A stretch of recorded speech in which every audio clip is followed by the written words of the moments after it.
Plus two ഒക്കെ കഴിഞ്ഞ് നല്ലൊരു കരിയർ സെലക്ട് ചെയ്യുമ്പോൾ വിദ്യാർത്ഥികളിൽ അധികം പേരും ചോദിക്കാറുണ്ട്, ഈ ഒരു AI കാലഘട്ടത്തിൽ എന്തിനാണ് 4 വർഷത്തെ ഡിഗ്രി ഒക്കെ പഠിക്കുന്നത്? വല്ല ഷോർട്ട് ടൈം കോഴ്സുകളൊക്കെ എടുത്ത് പെട്ടെന്നൊരു ജോലിയൊക്കെ നേടിയാൽ പോരെ എന്ന് ചോദിക്കാറുണ്ട്. പലപ്പോഴും ഡിഗ്രിയും PGയും ഒക്കെ പഠിച്ച് ജോലിയൊന്നും കിട്ടുന്നില്ല എന്നിടത്ത് നിന്നാണ് central government national policy of education 2020 NEP കൗൺസിലിൽ തീരുമാനപ്രകാരം 3 ഇയർ ഡിഗ്രിയിൽ നിന്നും 4 ഇയർ ഡിഗ്രി ഓണർ സംവിധാനത്തിലേക്ക് മാറുന്നത്. 3 ഇയർ കഴിഞ്ഞിട്ട് പെട്ടെന്നൊരു ജോലിയൊക്കെ കിട്ടാത്തൊരു സാഹചര്യം വന്നപ്പോൾ ഡിഗ്രിയെ 4 ഇയറിലേക്ക് മാറ്റിയിട്ട് അതിലൊട്ടനവധി മാറ്റങ്ങൾ നടപ്പാക്കുകയാണ്.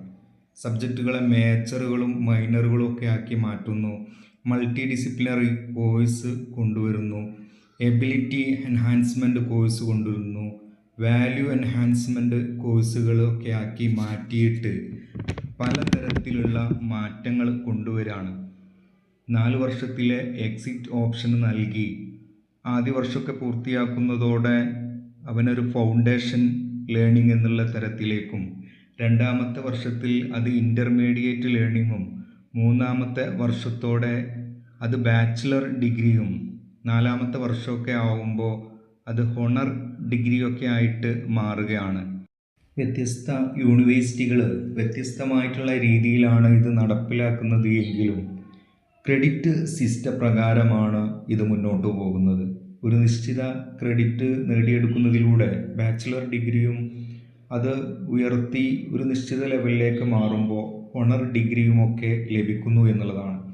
50% മേജർ സബ്ജക്റ്റുകളോടൊപ്പം തന്നെ 20% മൈനർ സബ്ജക്റ്റുകൾ കൂടെ പഠിക്കാനുള്ള അവസരം ലഭിക്കുന്നതിലൂടെ ഒരാളുടെ ടേസ്റ്റിൽ മാറ്റം വരുന്ന, അല്ലെങ്കിൽ അഭിരുചിയിൽ പ്രിഫറൻസ് ഒക്കെ മാറുന്ന സമയത്ത് അവന് മറ്റൊരു സബ്ജക്റ്റിലും കൂടെ പഠിച്ചുകൊണ്ട് അതിൽ കൂടുതൽ കഴിവുറ്റതാണെങ്കിൽ അതിൽ PG നേടുന്ന ഒരു സംവിധാനത്തിലേക്ക് വരെ പോകാൻ പറ്റുന്ന രീതിയിലാണ് ഈ കോഴ്സ് എന്നുള്ളത് വളരെ പ്രത്യേകമായിട്ടുള്ള ഒന്നാണ്.